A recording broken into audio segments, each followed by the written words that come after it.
ક્યાં ગઈ હતી? શું કામ ભાગ માંગવા ગઈ હતી?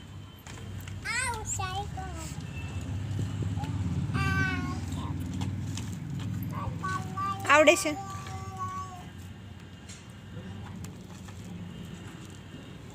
રામ દાદા કાંઈક લઈ આવ્યા છો જીલો.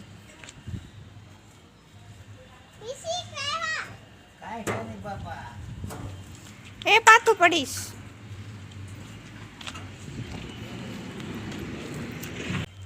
જીલુને સાયકલ ચલાવતા આવડી ગઈ. જીલુ જો ને કાલ મહેંદી તે મહેંદી મૂકી દીધી. તે મૂકી હતી? જુઠ્ઠી જા મેં મૂકી હતી. કાલે મેં મહેંદી મૂકી હતી. જીલુ તારી મહેંદી તો બતાય. મેં કાલ મહેંદી મૂકી હતી. મેં તો આટલી જ મૂકી. જીલે તો હાથ ભરી દીધું. લપેડા કરી દીધા છે જો ને. જો હવે હું હે ને હવે હું જે હું પૂછું ને એમાં તમારે કહેવાનું મને. હા બોલ. જો સર ને તમને સાયકલ આવડે છે?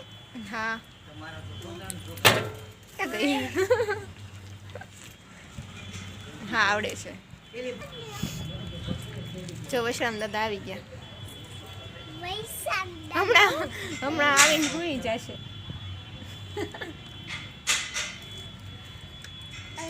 ચાલો જીલુને સાયકલ ચલાવતા શીખવાડી દઈએ.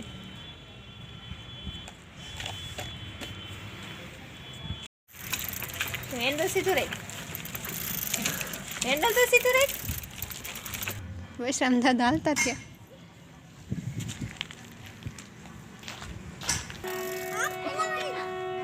હા ફેરે તો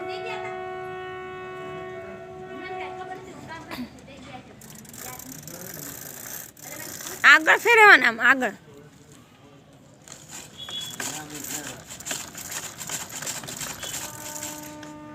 એવી રીતે પ્રેક્ટિસ કરીશ ને એટલે આવડી જાય. કોણ આવ્યું જીલું? બાય બા. નાની બા આવી ગયા. બા હારું છે ને? બધા શું કરે છે? આવવાનું નહોતું પછી તોય હું આવી. સુરતથી મારા નાનીમાં આવ્યા છે. મારા મમ્મી એના મામાને ઘરે ગયા હતા તો ત્યાં બા હતા તો એની આરે અત્યારે આવ્યા છે મારા મમ્મી આરે. મામા ને બધા શું કરે છે? મામાએ પપ્પાએ આપ્યા. આપણે એની વાડીએ ગયા હતા ત્યારે હતા કાં? મેથીની ભાજી લઈ આવ્યા. બીજું શું આપ્યું? ભાજી છે પપૈયા. ઓ કેટલા આ કેટલું મોટું પપૈયું છે. કાચા છે ને?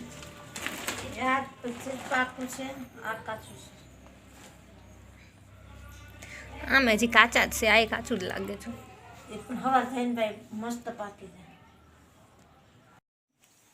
બા તો હોઈ ગયા થાકી ગયા એટલે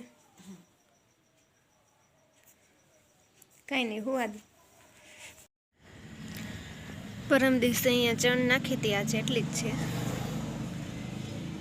તો આજે નાખી દઈએ.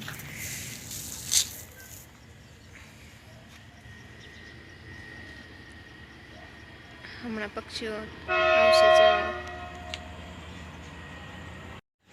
હેલો મિત્રો, ગુડ મોર્નિંગ, રામ રામ. કેમ છો? આઈ હોપ કે તમે બધા ખૂબ ખુશ અને મજામાં હશો.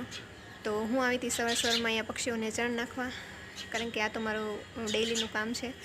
અને કાલે મારા નાનીમાં એટલે કે મારા બા સુરતથી આવ્યા હતા તો એની તબિયત ખરાબ હતી તો કાલે પછી આવીને સૂઈ ગયા. તો પછી મેં વિડીયો બનાવ્યો નથી. તો આજે આપણા દિવસની શરૂઆત કરીએ. સવારમાં એટલી ઠંડી છે ને કે બહાર નીકળવાનું મન જ ન થાય.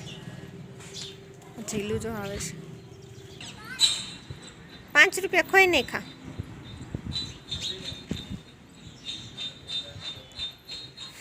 પૈસા ખોઈને એવી રોજ એવું જ કરે છે. એના મમ્મી ગમે વસ્તુ લેવા દુકાને મોકલે ને એટલે ₹1 2 રૂપિયા કે 5 રૂપિયા ખોઈ જ નાખતી હોય.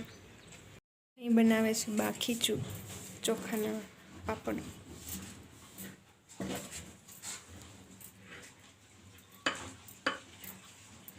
ઓલું છે બીજી ઓલું નાખી દઈએ ને. શ્રાવણી ક્યાં ગઈ?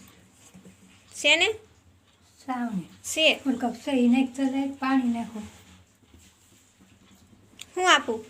ઓલા ઘડીક બાફી દઈએ ને તો હારો ખાટા વસ. હા સાવણી એમાં નાખવાની તપેલી મૂકવાની આ તપેલીમાં લઈ લઉં લઈ સાવણી દે કાંક હોય તો એમાં લઈ લઉં ને એમાં બોલો બારીઓ આમાં રાખો. એમાં હા બુદ્ધિ જાય તો નહીં પછી આ સાવણી અંદર મૂકી દેવાની.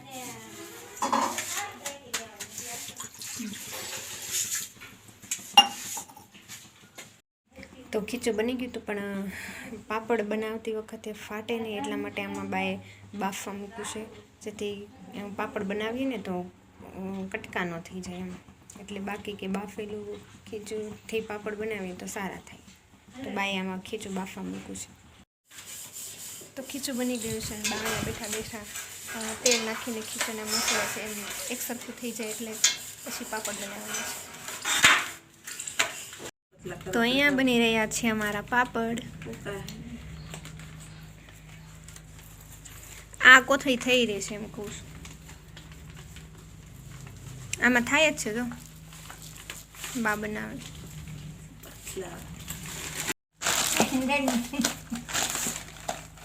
એક પાપડ બનાવવા 3 જણા મથે. હું, મારા મમ્મી અને આ મારા બા. મમ્મી ઓલો જાડો થઈ ગયો છે પાતળો કરી નાખજો.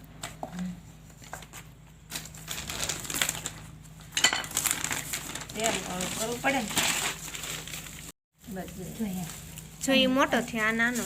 આ ડબલું આવે ને આવું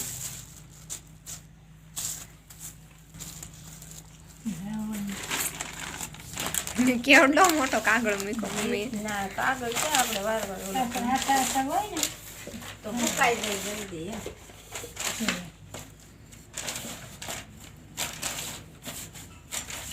એ મેં બનાવ્યો તો મમ્મી. જાડો થઈ ગયો તો એ. જો હવે મસ્ત બનાવ કા પતલો. પતલા આવે ને તો જલ્દી મુકાઈ જાય આસપાસ.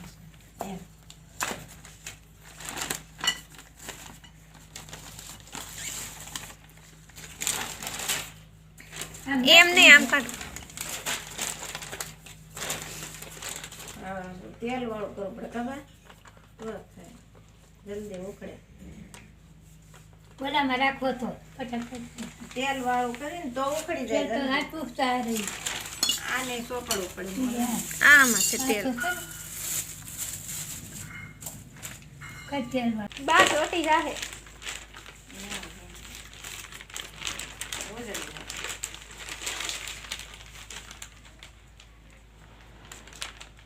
પણ ઉપરા ઉપર નાખશે તો ચોટી જાય. નીકળી જાય. એક છૂટો પાડે.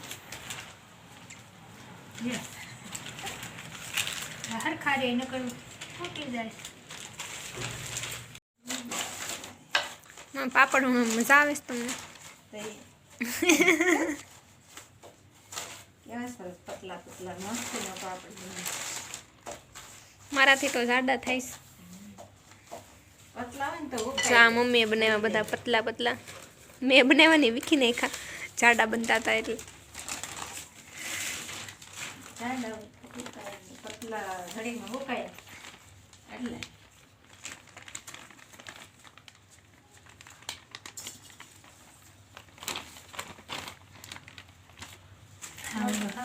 ચોટી જાય નહીં ચોટી જશે વધારે ફાટ દેવાય ને હા એટલે જો બહુ પતલા કરીને તો એવું થાય. હા બહુ પતલા કરે છે ફાટ દેવાનો ને વધારે તૂટી ગયો એ પાપડ. થોડોક એ વીખી નાખો હવે. ના ના ના ના એ તો હાલે. એ તો હાલે થોડોક ને આપણે મમ્મી કાલ ચોખા ના કરવા હો ને? એ તળવા પડે બહુ મોટા. બા આવ્યા સચ્ચા બધું કરાય. ચોખાનું તો બહુ મોટા થોડું જો જાડું કર્યું હા ઓર પતલી કરે છે. પાછળ પાપડ બનાવવાની પ્રોસેસ ચાલી રહી છે. મિત્રો આ વિડીયોનો એન્ડ કરું છું. તો નવા હોય તે લાઈક શેર અને સબસ્ક્રાઈબ કરી દેજો આ વિડીયોને. ત્યાં સુધી Radhe Radhe. Thank you. Bye bye.